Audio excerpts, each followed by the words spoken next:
오늘 이 시간 하나님의 말씀은 마가복음 1장입니다. 마가복음 1장 초보에 좀 오타가 났는데 마가복음 1장 21절에서 28절까지 말씀입니다. 마가복음 1장 21절에서 28절의 말씀입니다.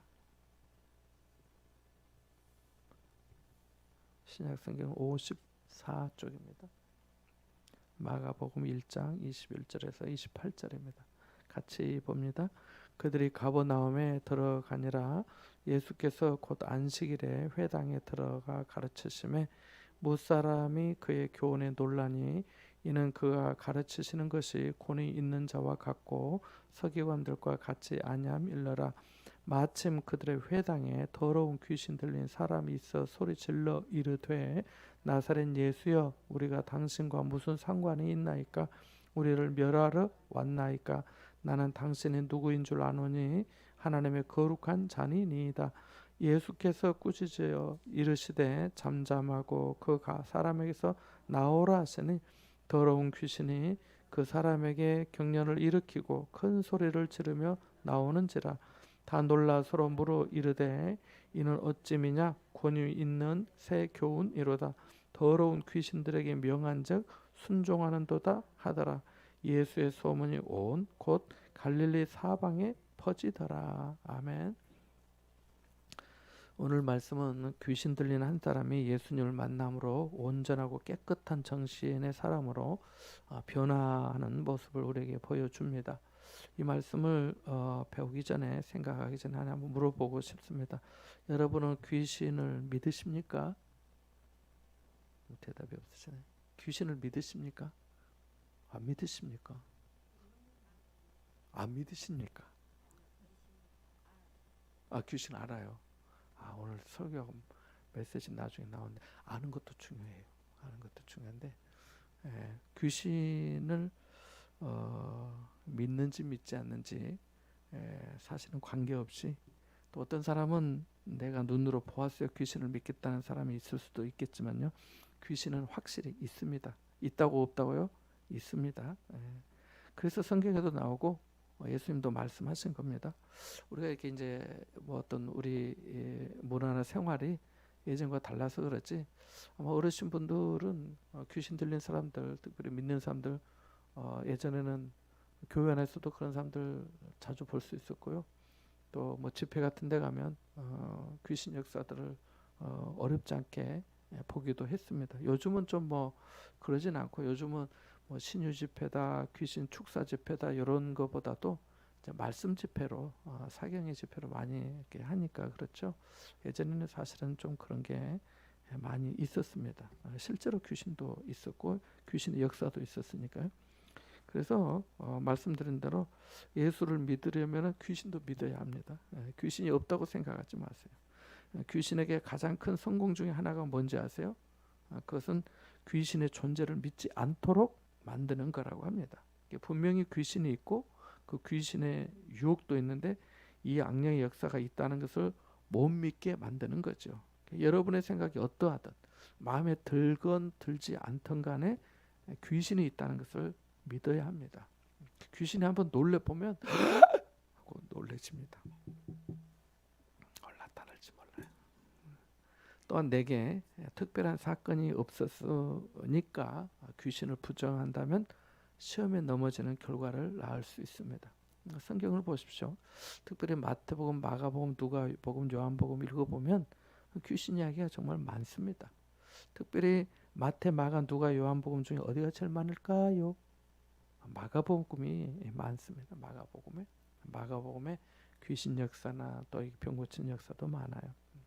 만일 귀신을 부정한다면 성경을 믿지 않는 사람이요 예수를 안 믿는 사람이라고 할 수도 있습니다.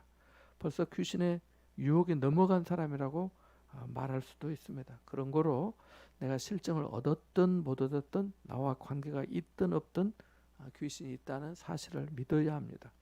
성경에 나타나 있는 몇 종류의 귀신들을 복음서에 있는 대로 잠깐 몇 가지 생각해 보면 우선 23절에 누가 있다고 합니까? 23절 한번 보십시오. 거기 어떻게 표현되어 있습니까? 더러운 귀신 들린 사람이 있다고 합니다. 더러운 귀신 들린 사람. 누가복음 7장 21절에 보면 악귀 들린 자라고도 나옵니다. 그러니까 악한 귀신, 악귀가 있습니다. 악하다고 하는 것은 사람을 악한 길로 빠뜨리기 때문에 하는 말입니다. 마태복음 7장 22절에 보면 단순히 더러운 귀신 이렇게 하지 않고 그냥 귀신이라고만 나오기도 합니다. 그러니까 이렇게 귀신에 대해서 다양한 표현을 성경은 말씀해주고 있습니다. 사람과 귀신의 관계를 몇 가지로 생각해 볼 수 있는데, 첫 번째는 단순히 귀신 들린 사람이 있습니다. 귀신의 장난, 귀신의 작용으로 정신이 혼미해진 사람입니다. 제정신을 잃고 헛소리를 합니다. 정신 이상자죠. 근데 정신병에 들린 거하고 귀신에 들린 거하고는 차이가 있고 다릅니다. 이 분별이 사실은 제일 어렵습니다. 귀신 들린 사람은 보통 정신병이 아닙니다. 정신병원에서 고칠 병이 아니라는 거죠. 언젠가 말씀드린 것처럼 저도 고등학교 졸업하고 청년으로서 저는 제가 말씀드린 제가 어렸을 때부터 다닌 모교회는 초등학교 때 좀 다녔다 쉬고 중학교 2학년 때부터 쭉 다녔거든요. 그러니까 제가 신학교 가기 전까지 계속 시골 교회 교회에서 신앙생활을 했습니다. 그러니까 뭐 한 10년 가까이 했겠네요. 10년 정도 했는데, 그래서 이제 고등학교 졸업하고 청년 때도 거기서 이제 그 봉고차 예전에 있었잖아요. 기아 봉고, 그 차 운행도 하고 또 교회 봉사 청소도 하고, 뭐 지금 우리가 생각할 수 있는 그런 일들, 교회 또 마당에 화단이 있었거든요. 화단이 좀 꽤 커요. 이보다 더 클 것 같아요. 또 거기에 또 파기도 하고, 또 이게 같이 일할 때 한 번씩 있으면 또 같이 하기도 하고 그렇게 늘 했었는데, 그때 이제 그 귀신 들린 한 자매가 교회에 왔어요. 임지혜라고, 임성혜 씨가 아니고 임지혜라고. 지금 아니 나도 어린 마음에 그런 사람을 이제 기도원이나 집회 때 봤지만 어리잖아요. 고등학생이 귀신이 들렸으니까 여학생이, 그래서 아주 수갑도 채워져 있고 아버지가 경찰서장 해가지고 이 장정들이 못 이기는. 그러니까 정신병자는 잡으면 완력으로 다스릴 수가 있는데, 그래서 우리가 정신병동 이렇게 보면은 좀 등치 좋은 사람들의 환자들은 막 잡고 가잖아요. 그렇게 하는데 귀신 들린 사람은 힘이 더 세대요. 그래서 할 수 없이 수갑을 채우는 거예요. 아버지가 경찰서장이니까 전투 경찰들 그 의경들 있잖아요. 못 감당. 얼마나 힘이 세대. 근데 보통은 그렇지 않고 귀신이 발동을 하면 힘이 센 거예요. 그래서 아무튼 이제 귀신 들린 그 자매가 왔었는데, 사모님이 이제 기도하시고 이렇게 이제 축사하시고 하는 그런 은사가 있으셔가지고 그랬는데, 보통 때는 괜찮은데 귀신이 들려서 이제 이 장난을 하면 맨정신이 아니고 계속 헛소리를 합니다.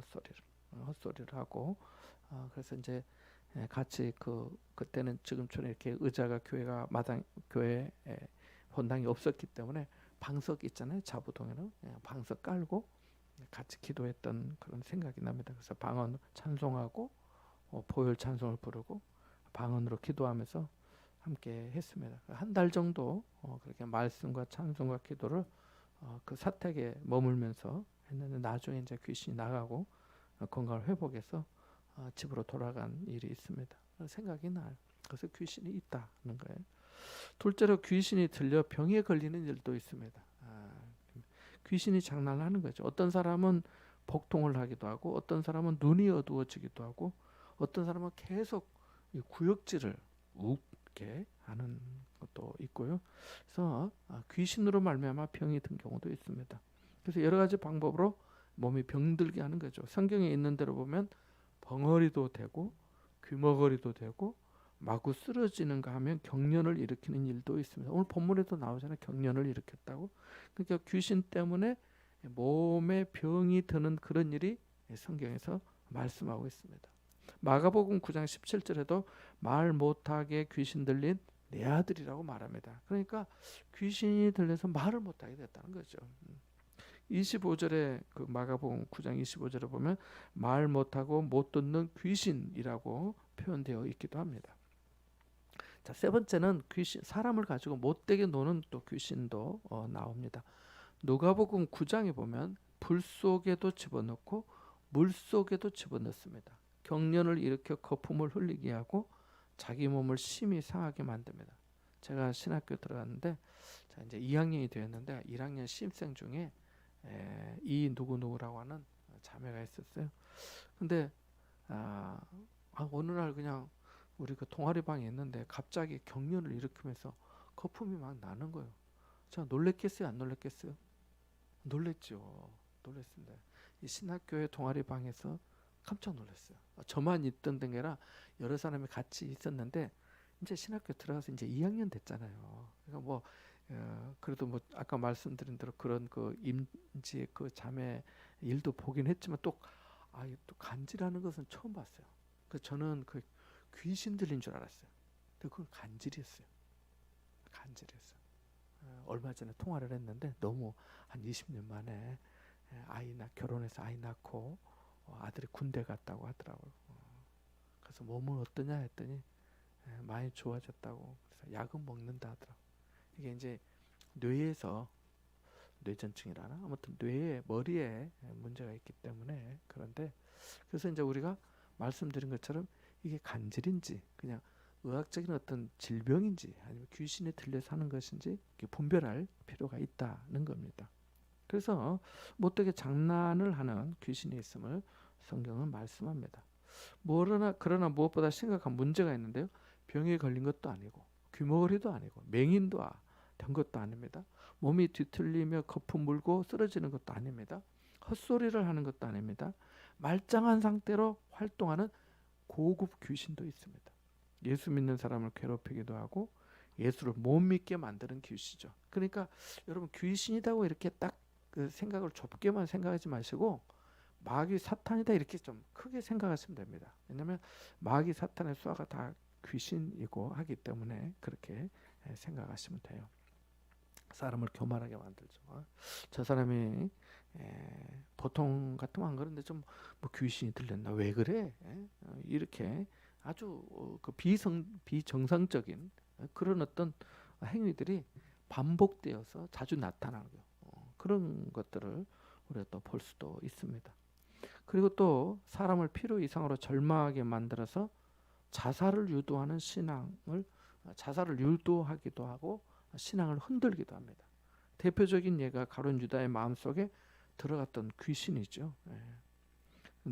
예수님이 분명히 말씀하셨잖아요. 마태복음 26장 24절에 인자를 파는 그 사람에게는 화가 있으리로다. 그 사람은 차라리 태어나지 아니하였다면 제게 좋을 뻔하였느니라. 마귀가 예수를 팔려는 생각을 심어줬다라고 성경 분명히 말씀하고 있잖아요. 그러니까 우리가 우리의 생각과 마음을 지키지 못하면 내가 무슨 내 안에 그 귀신이 들어오겠어. 아니 귀신이 이미 시험에 들었는지도 몰라요. 그러니까 우리가 함부로 나는 뭐 멀쩡하고 괜찮다고 말하는 것도 조심해야 돼. 이 가룟 유다도 예수님 따라다녔잖아요. 다 봐왔잖아요. 들었잖아요. 놀라운 이적들도 보았잖아요. 경험했잖아요. 같이 있었잖아요. 다. 최후의 만찬도 같이 있었고 저희 가서 나귀를 좀 끌고 오느라 왜 끌고 가냐면 주가 쓰시겠다 해라. 그 모든 얘기들을 다 들었잖아요. 자, 그래서 그렇지만 악령이 사로잡힌 거죠. 마귀가 예수 팔려는 생각을 심어줬다 하잖아요. 이 악령이 바로 사단이죠. 주변에서 보면 결코 그런 사람이 아닌데 어쩌다 그만 사단의 시험에 빠진 사람이 있는 거죠. 마귀가 쓰인 사람은 눈에 나타납니다. 눈이 또 풀어져 있기도 하고 또 교회에 나와서도 이렇게 강대상이나 말씀을 전하는데 똑바로 보지만 이렇게 비스듬하게 시선으로 보기도 하고 지금 그런 분은 안 계신 것 같아요. 또 잠깐 동안도 가만히 있지를 못하는 거예요. 몸을 비틀고 막 긁어대고 본인은 그것을 깨닫지 못하죠. 분명히 문제가 있는 겁니다. 가룟 유다가 그랬던 것처럼 당사자는 악한 영을 스스로 의식하지 못합니다. 내가 지금 악령에 시달리고 있는지 모릅니다. 그래서 말과 행동과 얼굴과 생각과 모든 행동까지가 그 모양이 되고 만 것이죠. 이 얼마나 불쌍한 일입니까? 다시 말하면 끝까지 회개하지 못하도록 만듭니다. 이것을 극복해야 되는데 이기지 못하는 거죠. 그래서 사실은 이 자기 스스로 목숨을 해하는 일들도 이 귀신의 역사라고 다 단정은 하기는 어렵겠지만은 아니라고도 부정을 못하는 거예요. 생각해 봐요. 그 귀한 생명을 그 데라파트에서 제가 살았잖아요. 거기서도 항상 그랬어. 몇 년 전에 밑에 차 번넷 두 개 떨어진 거예요. 15초. 그래서 다 이렇게 표시해놓고 경찰에 뭐 한참 갔어요. 그냥 피도 또 나고 하니까 참 희한하게 다른 것들은 물로 하면 잘 지워지는데요. 피는 그렇게 잘 안 지워진답니다. 그리고 여러분 과학 수사들 이렇게 보면 막 무슨 사건이 있어가지고 다 씻어내고 했는데 무슨 액체나 뭐 이런 게 뭐 뭔가 있더라고요. 그걸 이렇게 쫙 하면은 피 흔적이 이런 게 쫙 나온대요. 아무튼 예, 목숨을 끊는 것도 참 큰 문제예요. 자, 이제 본문을 함께 보겠습니다. 본문의 특징이 좀 있는데 말씀과의 관계를 우리에게 오늘 본문이 보여줍니다. 자, 예수님께서 회당에 들어가셔서 가르치셨습니다. 그런데 이 말씀을 듣고 난 사람들이 무슨 말씀을 들었는가 하는 이야기는 전혀 기록되어 있지 않습니다. 단 한 가지, 그 말씀에 대한 응답, 반응이 나타나 있습니다. 그들이 어떻게 느꼈느냐 하는 것이 기록되어 있어요. 사실 이게 중요하죠. 여러분 설교 말씀을 듣고 나서 교회를 나갈 때 하는 인사가 사람마다 다 다릅니다. 지난 주일 예배 이렇게 우리는 이제 성도님들이 많지 않지만 예배 마치고 이렇게 이제 인사를 하는데 어떤 분이 그런 거예요. 저보고 목사님 오늘 귀한 말씀 감사합니다. 그러시더라고요. 귀한 말씀. 그리고 인사를 해주시더라고요. 고맙죠, 제가. 예, 감사합니다. 그랬는데 또 언젠가 어떤 분은 오늘 은혜 받았습니다라고 인사를 해주셨습니다. 이게 다 달라요. 네. 오늘 내가 무슨 말씀을 들었습니다는 아니고 내 마음의 감동과 어떤 뭔가 이렇게 뭉클하게 또는 어떤 은혜가 있었다는 거죠. 오늘 예수님이 무슨 말씀하셨는지 기억하지 못해도 그렇다는 거죠. 말씀에 대한 응답이 반드시 그 내용을 기억해야만 오는 것이 아니기 때문입니다. 실제로 예배를 마치고 얼굴이 은혜로 환한 사람에게 무슨 말씀의 은혜를 받으셨습니까? 하고 물을 때 내가 무슨 말씀을 들었더라? 하면서 선뜻 대답하지 못해도 무방하다는 겁니다. 내가 오늘 말씀 중에 어떤 그거에 은혜 받을 수도 있죠. 그러나 그 모든 것을 다 얘기할 수는 없고 오늘 제가 무슨 얼른 말씀을 못 듣는데 오늘 어쨌든 제가 좀 큰 은혜가 된 것 같아요. 이렇게 말할 수 있는 거죠. 22절 한번 읽어볼까요? 22절입니다. 같이 봅니다. 무사람이 그의 교훈에 놀라니 이는 그가 가르치시는 것이 권위 있는 자와 같고 서기관들과 같지 아니함 일러라. 아멘. 밑줄을 그어 놓으시기 바랍니다. 예수님의 가르치심에 대해 어떻게 말씀합니까? 권위 있는 자와 같고라고 말합니다. 무사람이 예수님의 교훈에 깜짝 놀랐습니다. 가슴이 뜨거워졌습니다. 보통으로 듣던 이야기가 아니었던 거죠. 그 마음속에 벅찬 감격이 왔던 겁니다. 화끈하고 뜨거운 무엇이 왔는데 지금 설명할 수는 없습니다. 그래서 그들이 말한 겁니다. 그가 가르치는 것이 권위 있는 자와 같고, 그러니까 가르치는 내용이 뭐였다가 아니고 가르치는 것이 권위 있는 자와 같고 서기관들과 같지 아니함일러라고 말한 겁니다. 여기 권위라는 단어는 헬라어로 에쿠시아라고 하는데요. 뭐뭐로부터라고 하는 에크라고 하는 단어와 본질이라는 우시아가 결합된 말입니다. 그러니까 본질로부터 흘러나오는 또 생명으로부터 흘러나오는 무엇인가를 느꼈다라고 하는 거죠. 하나님의 권능, 그 생명의 존재를 느꼈다는 겁니다. 우리가 1시간 예배 시간 중에 설교는 약 한 25분 정도 듣는데요. 25분을 들어서 알아두면 얼마나 알아듣고 변화가 되겠습니까? 정말 잘 알아들었을 것 같으면 사실 저나 여러분이 진즉 180도 바뀐 삶이 되지 않았겠습니까? 깨닫는 것도 그렇습니다. 기억하는 것도 그렇고요. 기억하는 것도 깨닫는 것도 얕은 물가처럼 얕을 때가 얼마나 많은지 모릅니다. 얕은 것을 알고 다 안 것처럼 다 된 것처럼 판단하고 해서는 아니 될 것입니다. 자, 이렇게 예수님께서 말씀하시는 것에 대해서 이 사람들은 예수님에게 특별한 능력이 있다는 것을 깨달았습니다. 권위 있는 새 교훈이라고 하면서 서기관들과 같지 않다고 한 것으로 보아서 그들은 말로 표현할 수 없는 큰 은혜를 받은 것으로 보입니다. 큰 감동과 감격이라 해도 좋을 것 같습니다. 이것이 중요한데요. 영적인 감격 말입니다. 매번 여러분에게 이것을 제가 목사로서 전해드리기는 쉽지 않겠지만 하나님께서 여러분에게 한 번씩 영적인 감격, 감동, 전율하는 은혜를 주시기를 소원합니다. 이것이 생명을 낳기 때문입니다. 저도 목사님은 어떠시나 이렇게 생각하실지 모르는데 저도 우리 다니엘 기도회도 그렇지만 다른 목사님들 말씀 듣고 또 우리 해운대 집회도 전에 한번 다녀온 적도 있고 아무튼 이게 말씀을 들을 때 저도 은혜를 받는 어떤 때는 몸이 전율하는 것을 느끼기도 해요. 정말로. 그래서 내가 오늘 좀 찌릿찌릿 해봐야지가 아니고 그냥 하나님께서 주시는 은혜, 그걸 말하는. 내가 갑자기 주여 삼창하면서 자복하고 회개하고 하는 이런 거 방언이 터지는 이런 것만이 아니라 하나님이 내게 주시는 각자에게 주시는 감동과 은혜와 감격이 있다는 거죠. 본문에서 사람들은 단순히 말씀을 귀로 듣는 정도만이 아니라 권위 있는 교훈으로 받아들인 겁니다. 말씀을 능력으로 받았던 거예요. 권위라는 것은 능력이잖아요. 말씀이 마음을 열고 들어온 거예요. 의심과 반항과 불신앙과 증오와 이런 것들을 모두 다 때려 부수면서 말씀이 능력으로 마음을 파고들고 들어온 겁니다. 아마 여러분도 그러한 경험이 있으실 겁니다. 이것을 파입이라고 하는데요. 파입의 역사가 있으면 말씀을 거부할 수가 없어요. 부정할 수 없고 피할 수 없고 도망할 수 없고 모른 척할 수 없습니다. 능력으로 역사하기 때문에 매우 강력하거든요. 불순종은 생각도 못하고 어떻게 순종에 순종을 더할까를 생각하게 됩니다. 구하는 것보다 넘치도록 주시는 그 말씀의 그 은혜와 같이 순종 이상의 순종을 기쁨과 겸손함으로 하게 되는 거죠. 하나님의 말씀이 나를 파고들어서 확 들어왔기 때문에 견디지를 못하는 거예요. 그래서 반응하게 되는 거예요.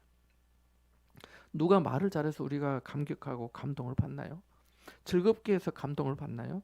설교가 웅변적이어서 파입되는 건가요? 아니지요. 사도 바울의 말처럼 하나님의 증거를 전할 때 말과 지혜 아름다운 것으로 아니하여서 그런 것 아닌가요? 성령의 나타나심과 능력으로 되었기 때문에 그런 거지요. 지금 이 순간도 마찬가지입니다. 이 시간에 마음을 열고 마음을 때려 부수면서 말씀의 능력이 내 안에 확 들어와야 됩니다. 그런 사모함이 있어야 돼요. 그래야 내 안에 의심과 증오와 막혔던 문제들이 순식간에 녹아내립니다. 그래서 은혜에 잠기고 은혜가 충만하시면은 모든 것이 자유하게 됩니다. 다 오케이, 액셉트, 다 받아들여져요. 용납도 되고 수용도 되고 용서도 되고 이해도 되고 인내도 되고 감사도 되고 그러면서도 아무 상황은 똑같은데 내가 좋아가지고 기쁘게 되고 즐겁게 되고 하나님은 살아계신다고 하나님이 내게 찾아오셨다고 나와 함께 하신다고 내가 그래서 얼마나 기쁘고 좋은지 모른다고 하게 되는 거죠. 그리고 나도 내 안에 모르는 사이에 신비로운 기쁨과 그 능력이 이 내재에 대해서 남게 되거든요. 그리스도로 충만하게 되는 거죠. 이렇게 되도록 돕는 것이 말씀의 사역, 설교 사역이죠. 본문에서 예수님의 말씀은 능력이었습니다. 사람을 중생하게 하고 영을 변화시키고 재창조하는 역사였습니다. 본문 속의 사람들이 이것을 경험한 거예요. 그래서 권위 있는 자와 같고 권위 있는 새 교훈이라고 말씀한 겁니다. 말씀의 능력이 상징적으로 나타났는데요. 더러운 귀신 들린 사람을 고치시고 회복시키신 것입니다. 여러분, 하나님의 말씀의 능력을 잊지 마시기 바랍니다. 믿음의 사람들은요 모두 다 말씀을 사모했어요. 주일날에도 말씀을 사모하십니까? 이런 제목으로 같이 생각을 해봤는데요. 자, 우리가 믿음이 있다고 하고 믿음의 사람으로 산다고 하고 하나님의 일을 한다고 하고 하나님의 놀라운 역사를 이루는 어떤 쓰임받은 사람이라고 가정해 보십시다. 그런데 그 모든 사람들이 하나님의 말씀을 제쳐두고 하나님의 말씀 없이 하나님의 말씀의 공급받음 없이 된 일 없어요. 그렇게 모두 다 하나님의 말씀을 받았고 들었고 잡았고 먹었고 한 거예요. 그걸 사모한 거예요. 그래서 그 말씀으로 살았기 때문에 지금도 그 말씀의 맛을 아는 사람들은 사모하고 기뻐하고 말씀을 상고하고 배우고. 그래서 어떤 사람들은 뭐 자기 뭐 양이 안 찬다 해가지고 또 유튜브 듣고 또 어디 쫓아다니고 하는데 그렇게 하면 안 되고 아무튼 그런 거예요. 그래서 이 말씀의 맛과 은혜와 능력을 다 알았습니다. 믿음의 사람들은. 그래서 그 말씀이 송이 꿀보다 더 달고 오묘한 생명의 말씀이라고 한 거지요. 말씀은 철학도 아니고 격언도 아닙니다. 말씀 그대로 살아있고 운동력이 있어 좌우의 날이선 어떤 검보다 예리하여 사람의 혼과 영과 및 관절과 골수를 찔러 쪼개고 사람의 마음과 생각을 판단하는 말씀입니다. 그래서 아무도 말씀 앞에서 자신을 감출 수 없는 겁니다. 그래서 사도 바울이 십자가의 도가, 십자가의 말씀의 능력이, 말씀의 그 진리가 멸망하는 자들에게 미련한 것이요 구원을 얻은 우리에게는 하나님의 능력이라고 고린도전서 1장 18절에 말씀한 거죠. 또 말씀을 사모했던 데살로니가 교회 성도들에게도 마찬가지예요. 우리 복음이 너희에게 말로만 이른 것이 아니라 또한 능력과 성령과 큰 확신으로 된 것임이라고 데살로니가전서 1장 5절에 말하거든요.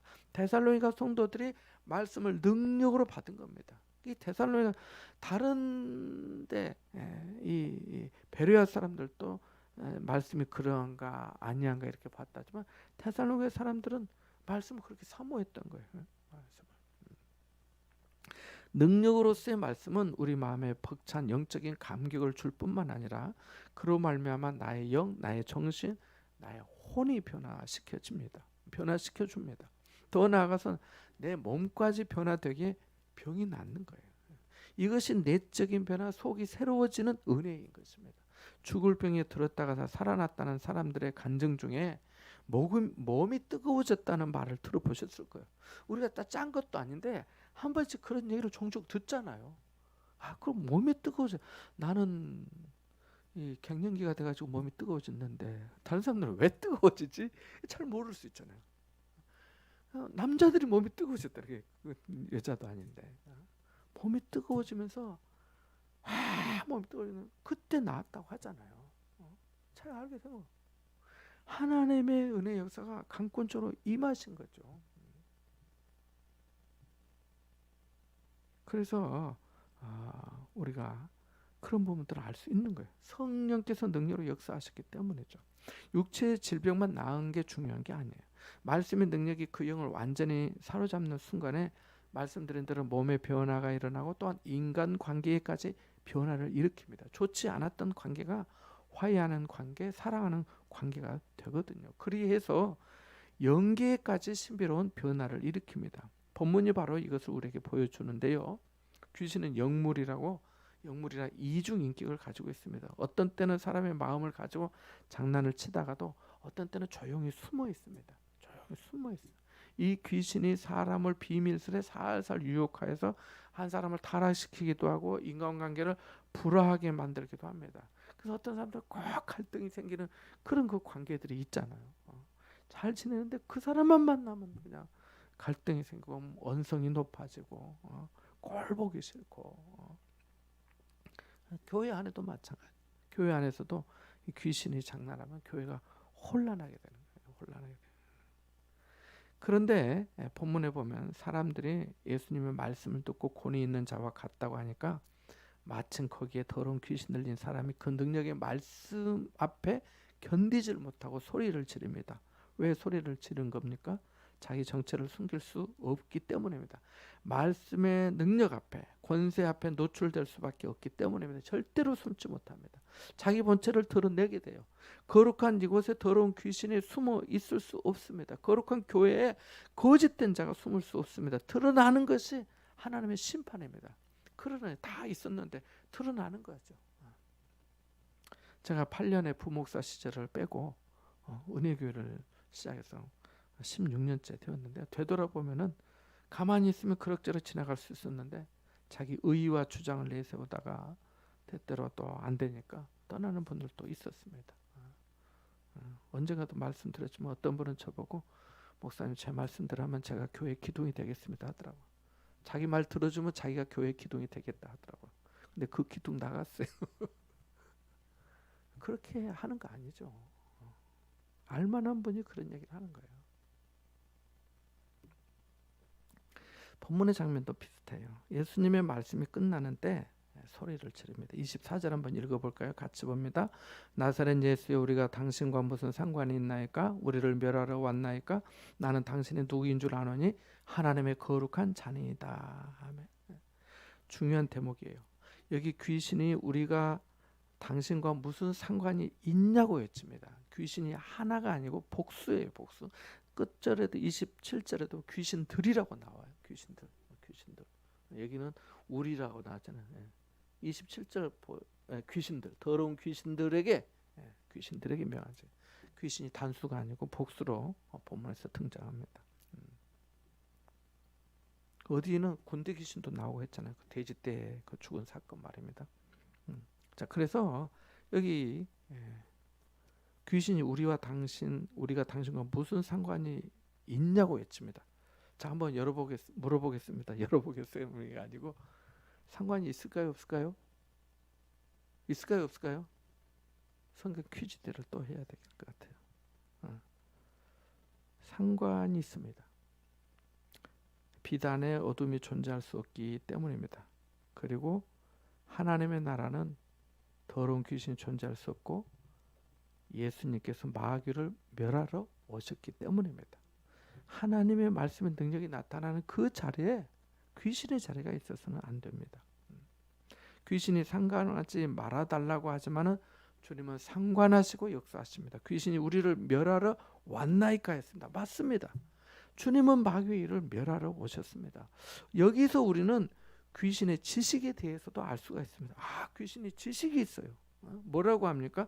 나는 당신이 누구인 줄 아노니. 우리도 다 주님에 대해서 알지 못하는데 귀신은 다 알고 있는 거예요. 귀신같이 알고 있는 거예요. 하나님의 거룩한 자녀이다라고 말하잖아요. 하나님. 지금 이게 마가복음의 이제 1장이에요. 1장. 이제 마가복음이 시작되는 거예요. 지금 제자들의 어떤 본격적인 신앙 고백이 있기도 전이에요. 그러니까 귀신의 지식이 진짜 귀신 같은 거예요. 놀라워요.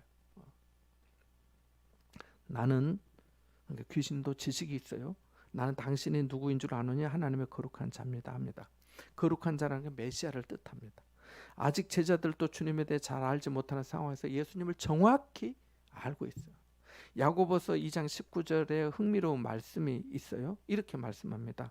네가 하나님은 한 분이신 줄 믿느냐? 잘하는도다. 귀신들도 믿고 떠느니라. 귀신도 알고 귀신도 믿고 떤다고 합니다. 그러니까 이 말씀은 그 정도가 아직 안 된다는 거예요.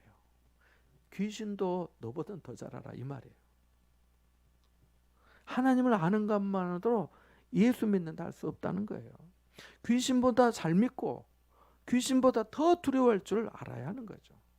십자가를 통한 구원의 은혜를 믿으면서 하나님의 사랑을 믿을 때 비로소 진정으로 하나님을 믿는 거죠. 마르틴 루터가 종교 개혁을 할 때 사탄이 루터에게 이런 정죄를 맨날 했다고 해요. 너는 죄인이야. 너 같은 죄인이 무슨 종교 개혁을 한다는 것이냐 하면서 정죄의식을 심어 주었답니다. 물론 루터도 자신의 부족함을 절감하였습니다. 하지만 그가 이렇게 대응했어요. 그럼에도 불구하고 주님은 나를 구원하셨어. 생명의 성령의 법으로 죄와 사망의 법에서 해방되었어 라고 한 거예요. 귀신은 알고 있습니다. 하나님이 한 분이시고 하나님은 능력이 많으시고 하나님은 죄인을 심판하신다. 여기까지 마귀가 하는 소리입니다. 이에 반하여 성령은 우리에게 이렇게 말씀하십니다. 하나님은 너를 사랑하셔.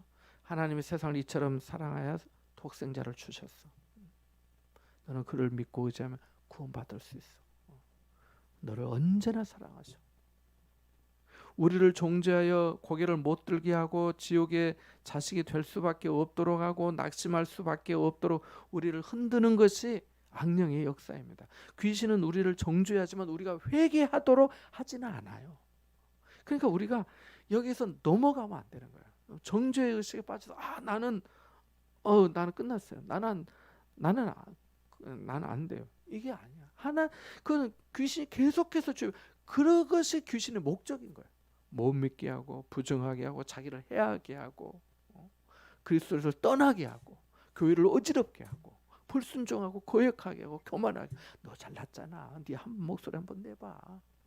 너같이 생각하는 사람이 있겠어 하면서 말입니다. 넘어가면 안 되는 거예요. 귀신은 우리를 정죄하지만 회개하지 못하도록 해요. 회개하도록 하지는 못해요. 오히려 죄를 더 짓게 만들죠. 완악하게 하고 끝까지 지옥 자식으로 만듭니다. 귀신은 하나님에 대한, 예수님에 대한 지식이 있었습니다. 하지만 그 지식이 구원을 보장하지는 않았습니다. 우리가 당신은 누구인 줄 아노니? 하나님의 거룩한 자. 알긴 잘하네. 근데 귀신이에요. 그래서 성경을 안다고 되는 것이 아니라는 거예요. 믿어야 됩니다. 믿되 십자가에 달리신 예수 그리스도를 통해 하나님을 믿어야 합니다. 그렇게 우리에게 은혜를 베풀어 주시는 그 하나님의 사랑을 믿어야 하는 거죠. 그래야 믿음인 것입니다. 벌을 주시는 하나님으로만 믿고 무서워 떤다면 그것은 성령의 역사가 아닙니다. 머리에 맴도는 지식으로는 구원 얻지 못함을 명심해야 합니다. 다음으로 25절에 보면 예수님께서 이 귀신을 꾸짖습니다. 꾸짖는다는 말의 본래 뜻은 책망하면서 명령한다는 말이거든요. 복음서에 보면 예수님이 몇 번 꾸짖으신 얘기가 나오는데요. 그 중에 베드로를 꾸짖으신 일도 있어요. 아마 여러분도 기억하실 텐데요. 언제 꾸짖으시냐면 이 시기와 상황이 대단히 중요합니다. 예수님께서 사람들이 나를 누구라 하느냐, 그래서 이만저만 말하, 그럼 너희는 나를 누구라 하는데? 라고 물으시니까 베드로가 주는 그리스도시요 살아계신 하나님의 아들이십니다. 바요나 시몬아, 내가 복이 있도다. 이것을 알게 하는 게 혈육이 아니고 하늘에 계신 내 아버지께서 너로 알게 하시겠다고. 아마 하나님, 예수님께서 축복과 격려와 인정을 해주셨다. 자, 그러고 난 다음에 신앙 고백을 받은 후에, 그래 이제 신앙 고백을, 우리가 신앙 고백한다면 이 믿는다는 거잖아요. 믿는다는. 제가 여러분 있는데 제가 속 얘기를 할 때 내가 믿으면 얘기를 하지 안 믿으면 하겠어요, 안 하겠어요? 여러분 잘 모르신가 보네. 아무튼 우리가 믿을 때 서로 얘기를 하잖아요. 그잖아요. 신앙 고백이 있으니까 예수님이 말씀하셔. 인자가 예루살렘에 올라가서 장로들과 서기관들에게 권한을 받아서 죽었다가 사흘 만에 살아날 것이다. 뭐 죽게 될 것이다. 이제 요 말씀하시거든요. 근데 베드로가 그 말씀 듣고 붙들고 성경에 보면 항변했다고 합니다. 그러니까 그리스도이시며 하나님의 아들이신 주님이 왜 죽임을 당하고 십자가를 지셔야 하냐는 거지요. 그때 예수님이 그에게 뭐라고 하셨죠? 사탄아 내 뒤로 물러가라. 네가 하나님의 일을 생각하지 않냐고 도리어 사람의 일을 생각하는도다 라고 하십니다. 금방 칭찬하실 때는 언제고 단번에 사탄아라고 해요. 사탄아. 교회에서 제가 누구에게 누구누구 사탄 집사님 하면 그 다음에는 이제 안 보는 거죠. 교회 안 오니까. 사랑하는 제자 베드로에게 가차없이 사탄아 하신 거죠. 사탄에 쓰인 사람은 사탄인 겁니다. 누가 이런 말을 들으면 모욕이라고 생각할 겁니다. 저라도 그럴 거예요, 사실은. 그렇지만 예수님의 말씀대로 본다면 하나님의 일을 생각하지 않냐고 사람의 일을 생각하면서 말하고 행하면 사탄에 쓰임받은 사람이고 사탄인 거예요. 그래서 사탄아 물러가라고 하신 거죠. 사탄이 따로 없습니다. 사랑하는 베드로를 향해서도 사탄아라고 말씀하셨는데 하물며 우리 주제에 어찌 감히 아니라 할 수 있겠습니까? 그래서 누구나 언제든지 사탄이라는 말을 들을 수 있다는 거죠. 나도 물론 베드로가 계속 그런 거 아니지만은 그렇다는 거예요. 그러니까 우리도 나도 모르는, 베드로는 자기 어떤 의분, 자기의 불합리, 도저히 그것은 용납할 수 없어서 항변하면서 붙들고 한 거잖아요. 예수님은 단어 사탄아, 너 그렇게 한 게 사탄 짓이야. 너 사탄에게 쓰였구나. 사탄아 물러가라고 명령하고 꾸짖으신 거잖아요. 십자가를 부인하는 순간, 하나님의 뜻을 거역하는 순간, 믿음을 배반하는 순간, 하나님의 하시는 일을 부인하는 순간 사탄이 되더라는 겁니다. 예수님이 귀신을 꾸짖으셨다는 것은 귀신과 타협의 대상이 아니라는 것을 또한 말해줍니다. 단호하게 그리고 가차없이 대해야 합니다. 일말의 자비도 베풀어서는 안 됩니다. 귀신아 좀 나가줄래? 얼마 해주면 나가겠니? 이런 거 없는 겁니다. 우리나라 이런 일이 있을까요, 없을까요? 있지요. 어디가 있지요? 이것을 맞추시면 정말 놀라운 통찰력. 맞아요. 아까 귀신 안다고 하시더니 귀신같이 하시네. 맞아. 굿하고 좀 얘기하는 거 마찬가지. 샤머니즘 무속신앙이 그거예요. 귀신을 달래는 거잖아요. 그래서 우리 집에 오지 마세요. 외군이 없기를 떠나기를 바라는 거예요. 그 인심 쓸 데가 없어서 귀신에다 인심 쓰는 민족이 우리나라예요. 기가 막히죠. 기가 막히죠. 우리 집안에 오지 말아달라고 사장하고 타협하는 거죠. 음식 차려놓고 대접하면서 이거 묻고 물러가 주세요 하는 거잖아요. 성경에서 귀신을 내보는 방법은 언제나 꾸짖는 거예요. 냉정하게 나가라라고 하는 겁니다. 예수님은 꾸짖으신 다음에 잠잠하라고도 하십니다. 말을 못하게 하십니다. 언권을 봉쇄하십니다. 잠잠하라는 말을 생각해 볼까요? 악령은 자꾸만 말하려 합니다. 그리고 여러분 뭐 보신 적 있는지 모르겠지만 전 직접 하는 귀신 들리면 혼자 무슨 말을 그렇게 종알종알 하는지 몰라요. 진짜 이렇게 보고 있으면 재밌는 게 아니라 나중에는 좀 짜증도 나고 좀 어떤 때는 약간 소름이 돋기도 종알종알 혼자 해요. 혼자. 그래서 악령에 쓰인 사람이 말이 많습니다. 변명과 거짓이 많고요. 예수님은 쓸데없는 소리를 하는 더러운 귀신을 꾸짖고 잠잠하라고 하십니다. 이 말씀은 말 같지 않는 말을 듣지 말라는 거예요. 일단 들어두면 기억에 남게 되고 기억에 남으면 내 마음이 흐려지게 되어 있거든요. 하나님의 뜻에서 벗어난 말은 아예 듣지 말아야 합니다. 에덴 동산에서 사단이 사람을 유혹하는 장면을 생각해 보십시오. 뱀이 말을 이제 하잖아요. 동산에 있는 모든 나무를 먹지 말라 하시더냐라고 질문 던지면서 하는데 옳은 말을 하는 자다 딱 분명한 한마디의 거짓말합니다. 너희가 결코 죽지 아니하리라. 거짓말이죠. 이단도 마찬가지입니다. 이단들과 말을 섞지 말아야 합니다. 물이 많아도 거기에 살상하는 농약이 있으면 그는 마실 물이 아닌 거죠. 위험한 거죠. 어떤 사람은 이단의 이야기도 들어보면 좋은 말이 많던데요. 들어보면 안 될까요? 하는데요. 들어볼 필요 없습니다. 귀 기울이다가 그만 훌렁 넘어갑니다. 말했잖아요. 우리 그 다니엘 기도 때 누구 나왔는데 듣다 넘어간 거예요. 나는 믿음이 좋고 성경을 알고 하니까 저는 괜찮을 것 같아요 했는데 듣고 보니까 그런가? 내가 잘못 믿었는가? 나 여기로 가야 되나? 그러다 간 거죠. 그리고 거기다가 이제 모리약 전도라 해가지고 신천지는 짠다고 했잖아요. 선교사님, 그 다음에 저 집사님, 저 선생님 오셔 지난밤에 자매님 꿈에서 내가 봤어요 하면서 주님께서 이렇게 그러니까 이 사람 나에게 또 하나님 이렇게 역사하셨나 보다 하니까 홀라당 또 넘어가요. 얼마나 귀가 얇은지 귀를 다 이렇게 좀 반창으로 붙여가지고 두껍게 하고 다녀야 되는데 그런 거예요.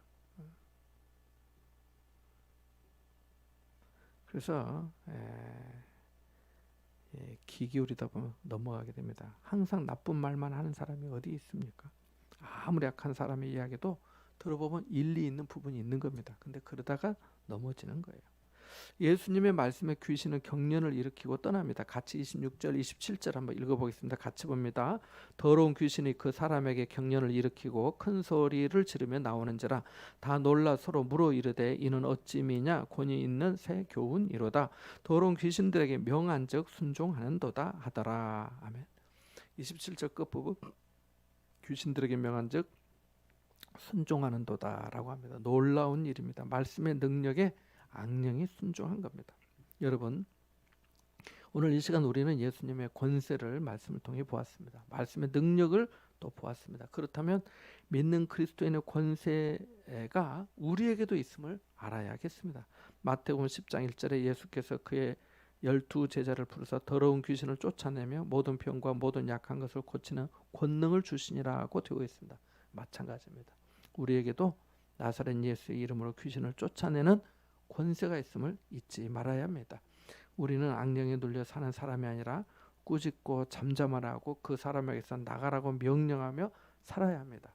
여러분 기억하시는지 모르겠지만 지난주 토요일 날 이제 그 성회표에 해피투게더 축제에 있어서 봤는데 또 갔더니 성환이 있잖아요. 김성환. 성환이는 저를 지금도 교회 안 나온 지는 사실 좀 오래됐는데 벌써 한 5년도 넘었겠죠. 여기 와서는 한 번도 못 데려도 뭐 그래도 저보고 아빠 하더라고. 목사님 아빠 하더라고 지금도.